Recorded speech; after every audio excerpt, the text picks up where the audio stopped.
Christopher Machine Gun Guerrero, 13-0. How are you? Thank you for doing this. The pleasure's all mine. Is that how you say it? Or yeah, thank you good for having me here. So how many languages do you speak besides English? I speak 4. There you go. I speak French, je parle français, hablo un poquito español, hablo un poco de Italian, and I speak English. So I speak 4. So I'm working on my Italian though. My Italian's not that... it's all right. Is that with your coach Giuseppe in the gym giving you some Italian lessons? No, Giuseppe is okay too in Italian. He's not the best either. It's more Mike that's fluent in Italian, obviously. You know, the old generation, they know they're Italian. Yeah. Us, we're losing it because, I don't know why. I have no idea. And is the Italian also the fashion? What's with the shades, Chris? The shades, the earrings, I don't know. I like it. I'm wearing it in the press conferences, weigh-ins. So I might as well just do it on the podcast too. And what about the styling, profiling, if you will, of having the shades or having the wardrobe, having the look? Is that calculated that you think is important to have as a professional fighter?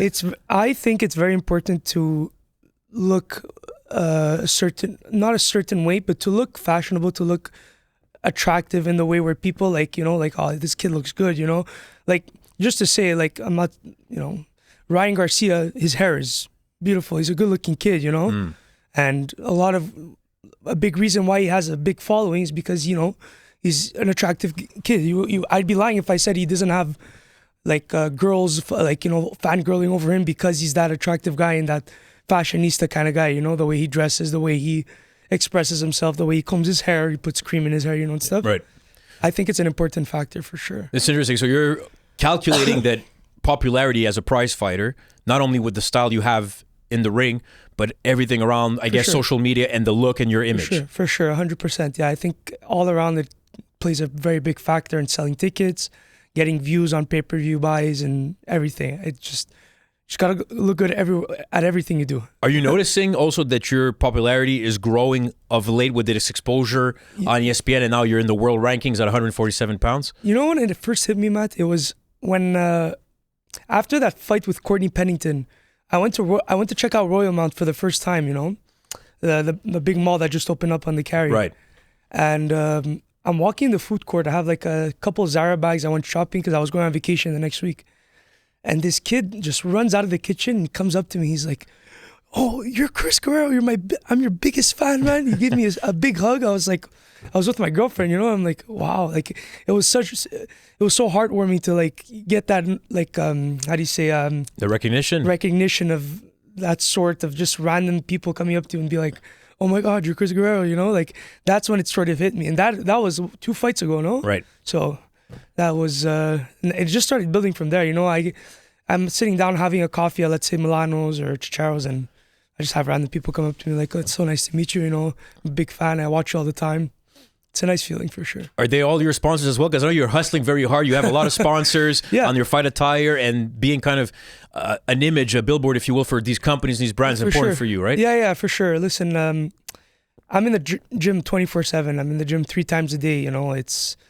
It's my full-time job, and it's important to also have that income to support me throughout the training camps, So that's why I have companies like Opal Vodka, Saranet Cleaning Services, Fantini Coffee, New Tech Electrician Company. I have my set of sponsors now, and I will, like you said, you mentioned sponsors because I mentioned Milano's and Chicharo's. They sponsor me a couple of times, but not on a consistent basis. Where yes, I get support, for sure from what they gave me. Right. But now I have my team of sponsors where they're with me for the long term. I'm also looking at it more from you're 23 years old, and if you look at the up and coming fighters who want to turn professional, we know that you're not necessarily going to make always big money off the gate. Mm-hmm. So the discipline that you need for inside the ring, but how much of also the social media presence and the business presence has come to you naturally, or have you had coaching to get to that level? I just saw honestly, I look up to Ryan a lot for that, Ryan Garcia, what a marketer, man. He's amazing at what he does. He's a great boxer. He's good. He's a good boxer, but he's one of the best sellers I've ever seen in boxing. Next to Mayweather, for sure. Do you see yourself sometimes as now you're in the world rankings, but what is your ultimate goal of popularity? And we know sometimes here, the Canadian boxers, the fight scene, it's a bit of a transition phase. Do you put yourself any goals that you want to make it to that big pay-per-view level? I have one goal that I for sure want to do, and whatever comes after, I'm ready for. But this is the first milestone that would mark my start to fame, is having a main event fight at the Bell Center. It hasn't happened in like years. I want that to happen for me. I want to make that happen in Montreal. I want to pack out the Bell Center like the old days, Right. Since David Lemire fought one of his last fights there, Yep. I was there, and it was the Bell Center, man. It's in Montreal. It's the biggest place where you can fight. The biggest place where you can perform in front of Montreal. That's from then on, anything's possible for me. You're in the rankings already in the top 15 at 147 in the IBF. You're fighting for a WBC title, not the full one, but you're fighting for one of their Continental's title, I believe, at 147 pounds coming up in April. So how quickly do you see yourself progressing? And you're having 10-round fights. You're winning a lot of these fights, of course, undefeated. Like, how quickly do you think you can be stepping up to the plate for these elimination fights or title fights? Because I didn't really expect this belt coming in April after February. I knew it was coming in a couple of fights. I was like, and maybe till the end of next year. But Mark Ramsey took me in the office, and he's like, look, you're fighting for a belt. I almost broke everything in there. I was so excited. It was so it's happening. It's all happening very fast. My point is, so maybe the end of next year, I'm gonna get that shot. I don't know. I have no idea. I'm progressing so quickly that, like, not that it's scaring me, but like, it's coming way sooner than I expected. I always said I was going to be a world champion like 26, 27 years old, but it's looking like now, I'm top 13 IBF. I'm number 13 in the IBF in the world, and now I'm going to be with top 15 in WBC with the Continental title.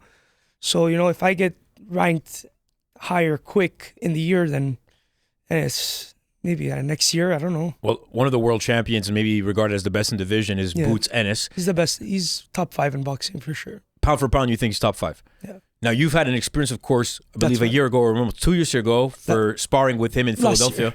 So last year. So how can you describe that experience, and if you compare levels of how much you think you've gained experience? It was humbling, honestly. It was very humbling. Matt, this guy is different, man. Different. Both hands, perfect. Southpaw, orthodox. He can do whatever you want a boxer to do. He has it. Strength, speed, size, height, reach, footwork, everything, defense, head movement, everything you wanted from a boxer. Nice jab, beautiful jab. Wow. He was good. He's very good. So the best fighter you've ever sparred? By far. I sparred Sadreddin. I've sparred all the pros here for sure. Almost all the pros here. Boots is not comparable at all. Anything that you've learned from that experience? 100%. That my game took such a catapult, because we went to Philadelphia in, what was it? We went in December. We went a bit after the holidays, or was it before the holidays? I think it was before the holidays. I went, and from then on I fought in January. Whatever, that's another topic. But since January, my game just catapulted to another level in the gym. Different tools we're using in the fights, the way I feel much more comfortable in the ring too. It changed my boxing for the better, for sure. It's so interesting that you brought up the January fight in Quebec City. You're on the undercard of Berdebiev. Yeah. Your fight goes to decision, and you have Timothy Bradley on the ESPN broadcast. Yeah. And you even shared a lot of the clips, and if I understood correctly, you were not happy with that performance. And can you explain how much that fight changed a lot of the progression we're seeing now? It's so funny. I was watching that fight last night. Every time, the more times I listen to that fight and I hear Tim Bradley, the more I think he's so like an idiot. Like he's whoa, you're calling Tim Bradley? Really? He is. As an analyst. But everyone knows he is. He's saying things about my cups on my back that let your body drain by itself. Like, it's not even meant for that. Whatever. He was just saying such stupid things on the commentary. Aside from that, though, I have to agree with him that I wasn't in the best. I didn't give him my best version. You understand? You can also agree with me that wasn't my best.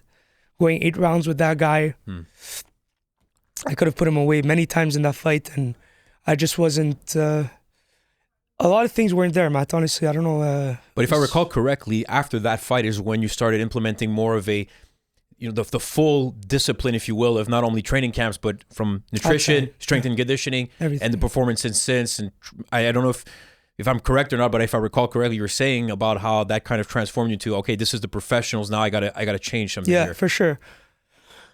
You could call that fight a wake-up call, even though I won unanimous decision and I lost only a couple of rounds, like 1 or 2 rounds in that fight, But for me, it was a wake-up call because I expect the best out of myself. I'm obviously very hard on myself. So I went back to the drawing board after that fight, sat down with my coaches, told me, you got to stop doing this, you got to start doing this. I took it into account, and it's top 15 in the world right now. You notice a difference since? For sure. Yeah, it's showing. It's, none of my fights are going the distance. The last guy I fought, Dennis Doughty. Yep. Everyone was not skeptical, but very he's good and he's this, he's that. He's going to give me some problems. He didn't give me much problems. When I'm ready to my full potential, it's not... the body shot knockout was very well placed, and something that you showed afterwards in the clips in the gym, working on that precise shot. So if you can explain a little bit kind of when you work on something in training camp and you can actually apply it to a fight, it must be satisfying. The fun fact is that I got that from Boots. Really? Yeah, I got that angle, that shift, they call it shifting. That shift off that pivot when I threw that right hook and I shifted and I caught him with that body shot. We caught it from him. So we've been practicing it ever since we got to Philly. We came back from Philly the whole year. We were trying to nail it, trying to get it, and it showed up in, the stage that the time it was supposed to show up in. And that's something that the knockouts didn't necessarily come early, but now lately you've been winning a ton of fights by knockout. What do you think? What is the it? change? 9 out of my last 10, I believe, or something. 9 out of my last 10. 9. 8 out of, yeah. What changed? I don't know. I'm maturing. I'm getting smarter, meaner, stronger in the ring. My body is growing physically too. I'm getting every couple months. I'm gaining that strength. I'm squatting more. I'm deadlifting more. I'm hip thrusting more. It's I think it's a question of time that's evolving my body into that kind of strength. And honestly, the maturity in boxing too. It's taking its toll. Absolutely. You talked about sparring Ennis, learning a lot from him and being the toughest guy. So what are some of the toughest sparring partners you've had here locally, or some of the up-and-coming fighters you think are worth noting? Look, a long time ago, like when Sadruddin was fighting here, I was like 18 though. Like I was still amateurs. I was competing for the nationals and stuff still, but I was sparring him for like 4 rounds, 5 rounds, and I think he goes second on my list of hardest sparrings ever. He was very good. He was super good, strong, big, but fast, very slick, accurate puncher. Right now, though, believe it or not, I spar with Wilkins. Wilkins Metzger. Yeah. Now super middleweight, so he's super. He's 168, right? I'm 147. He's like 6'4". I'm like 5'8" and a half, 5'8". He's besides all that, he's the fastest boxer I spar with. Like, it's the most technical guy. I have to think the most with him because he's amazing. He's fast, he's slick too, long, like strong, right. Big, but very fast too. Say Wilkins. Orobio's really good too. I like sparring Orobio.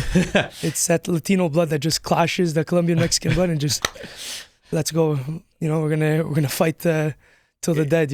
In the past, you've talked about wanting to fight Canadian fighters, local fighters, Quebec fighters. You talk about the Bell Center headlining. Now, you maybe have other international fights that are going to take precedence. But if you could fight someone locally here, is that still something, or any names you have in mind? 100%. Listen, there's not a lot of people at 147 in Canada. There's obviously Josh Wagner. That's his brother decided to respond to my call out. It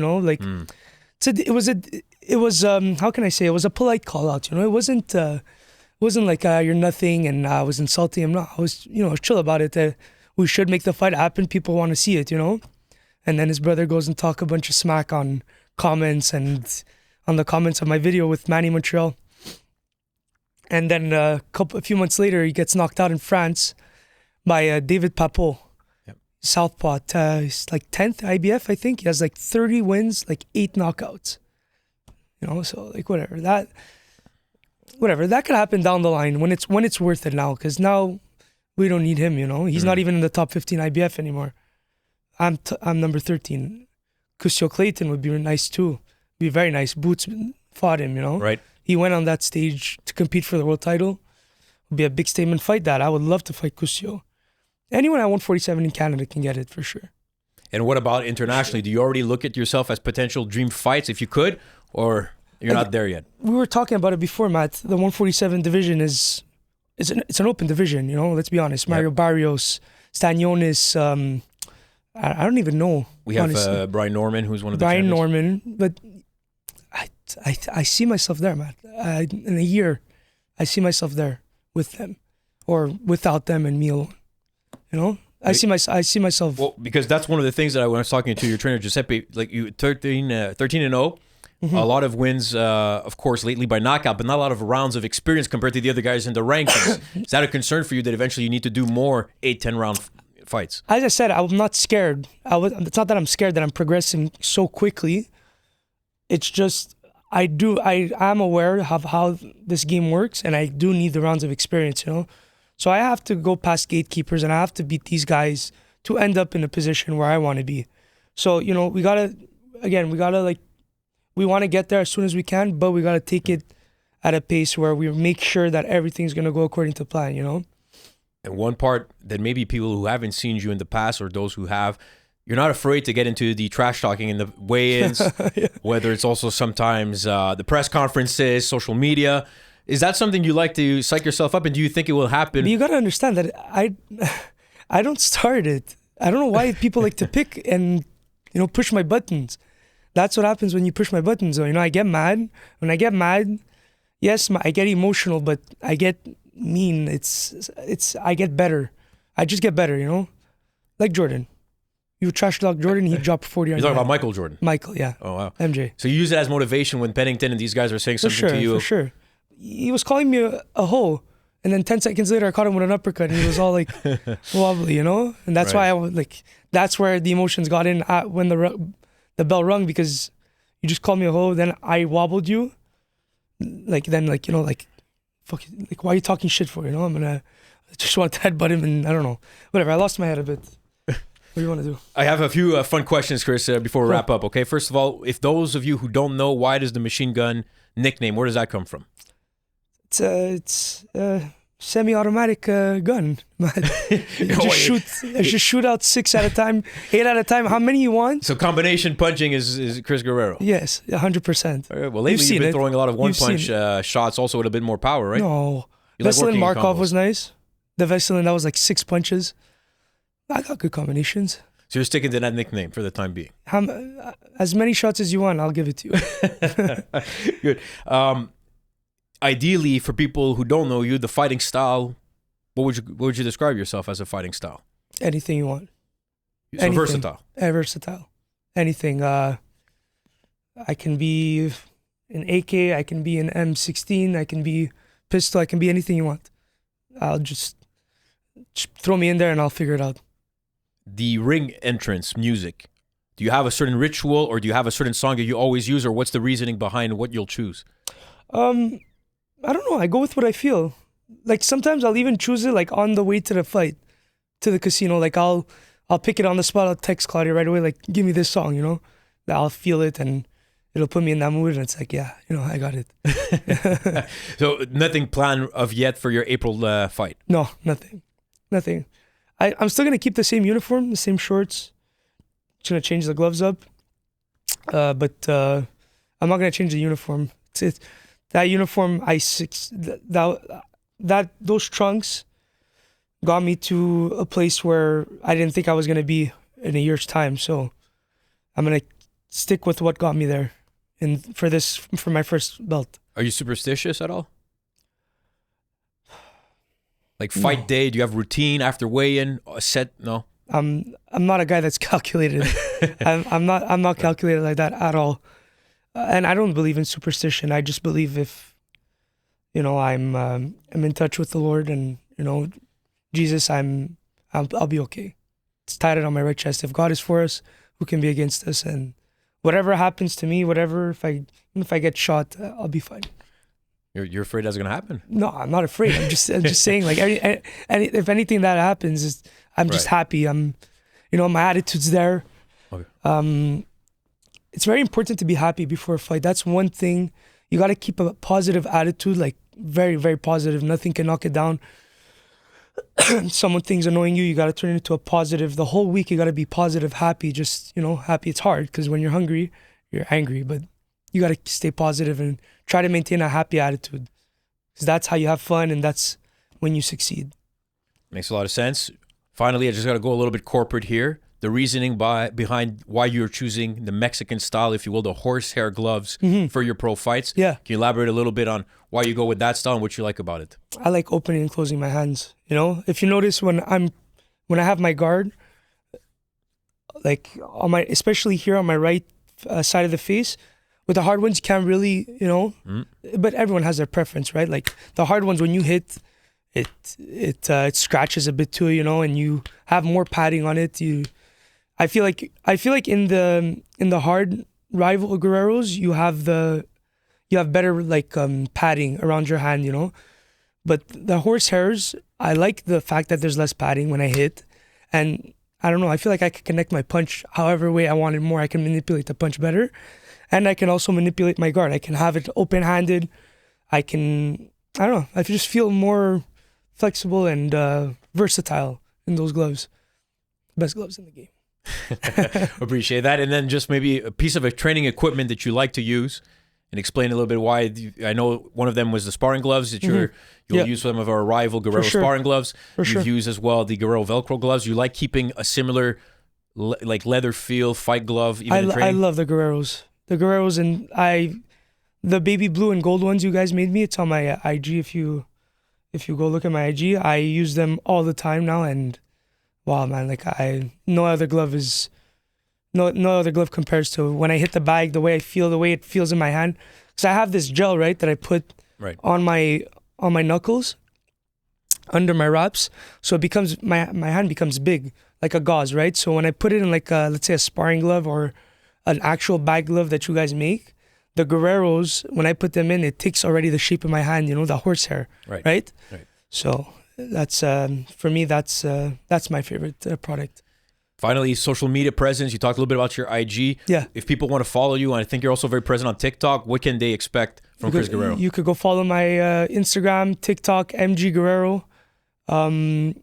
There's all kinds of content of me doing whatever, just going through life, fighting, training, post-party, after the fight, everything, it's just me on Instagram. If you want to get to know me, follow me. MG Guerrero. Any final message that you want like to say, Chris? You feel we didn't cover anything you want to say about your upcoming fight, April 10th? Yeah, about my upcoming fight. I'm fighting this guy, Oliver Quintana from Mexico. On BoxRec, he's top 100, but he dropped down like 2 spots, I think, last night. He was 101. So I can't say he's top 100, but I can say that he's 22-3. It's a decent record. He hits hard. His last fight, he ended in a knockout, I think it was, and a nice right overhand. Can't take this guy lightly, he hits hard. He's a power puncher. He swings for the fences, and you gotta respect a guy like that. And we're gonna take care of business April 10th. I'll be more than ready. I'll be at the Montreal Casino. Those who cannot be there in person can always watch it on Punch and Grace or Punch ESPN. and Grace, ESPN Plus. Is it on TV? I believe it depends on what part of the undercard, but at least for international fans, they can definitely stream ESPN it Plus on for Punch sure. and Grace. Got the and Fire ESPN. Stick, whatever. Just stream it there. But yeah, get your tickets. So go to my Instagram, get your tickets, please. It's my first. I'm fighting for the WBC Continental Americas, so it's a big deal. This fight, it's gonna catapult me to a stratosphere that I might get to. That I think I don't know. Whatever. I don't know. Well, you'll be one step closer to your dream. This is getting a title. This is gonna be a big step closer to my dream for sure. Right. 13-0, Christopher Machine Gun Guerrero. Thank you so much for doing this. Thank you, Matt. Appreciate it.